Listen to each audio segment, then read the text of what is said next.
Hello, this is PelleK. I'm here to talk about Domi patch 1.2.4 with David Edgecombe, the lead game developer here at Domi. Hey David. Hello. So right now I'm on Hillrum Island with the new waves that you put in, which I think that they're really nice, so I just want to start a video with that. Anyway, let's get into it. Changes in 1.2.4. So we always used to have a depth of field, which, because I always insisted, I feel like it looks really good in like games like Valheim, etc. But the community didn't like it. I feel like maybe it's because it's harder to navigate, but so now it looks like this. How do you feel about those changes?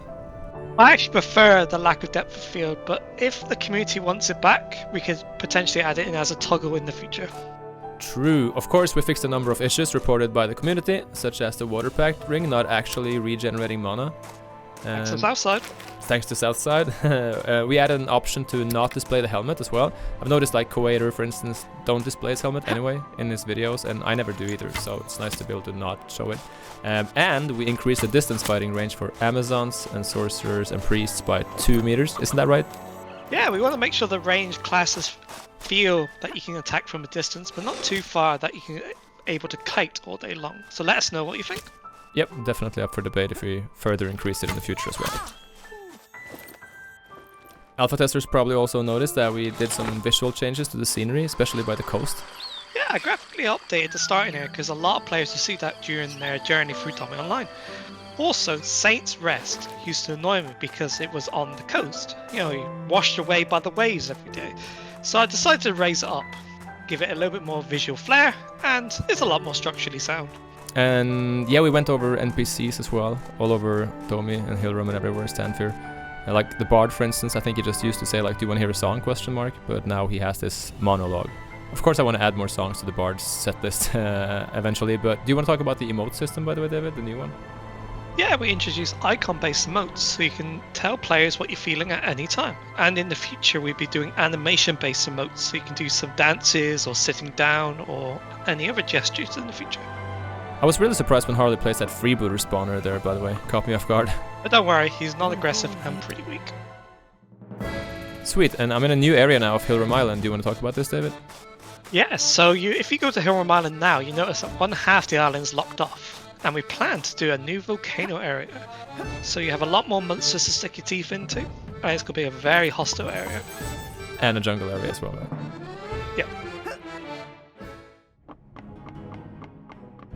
Moving on, we're back at the Mauen coast, southeast of Stanfir, because we have made a new set of quests that act like tutorial quests for professions. Because initially professions were sort of optional in Domi, but now that we changed most food types so they need to be cooked before you can eat them, we realized players probably have to learn how to cook and craft.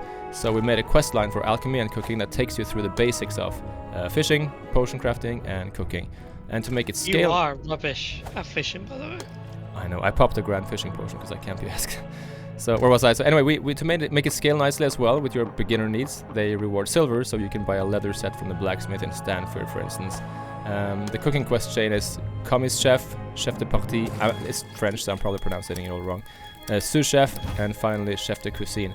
And come open alpha, you'll get the chef title once you complete the final quest in the cooking quest chain, which you can find over in Stanford, right about here.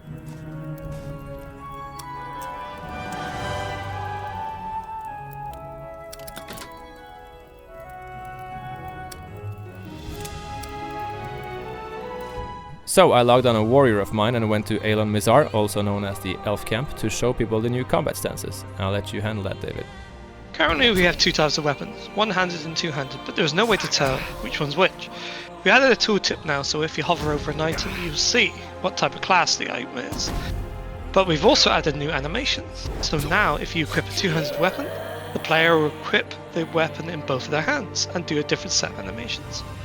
We plan to roll this out to other weapon classes such as maces, different types of bows and wands, but at the moment it's just two-handed melee weapons. That's about it for today's video. Thanks for watching. So what's next then, David, before we can move on to Open Alpha?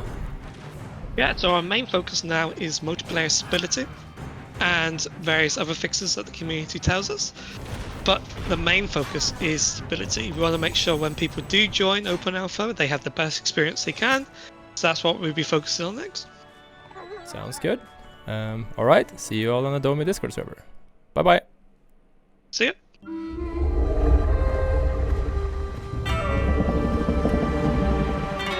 Building.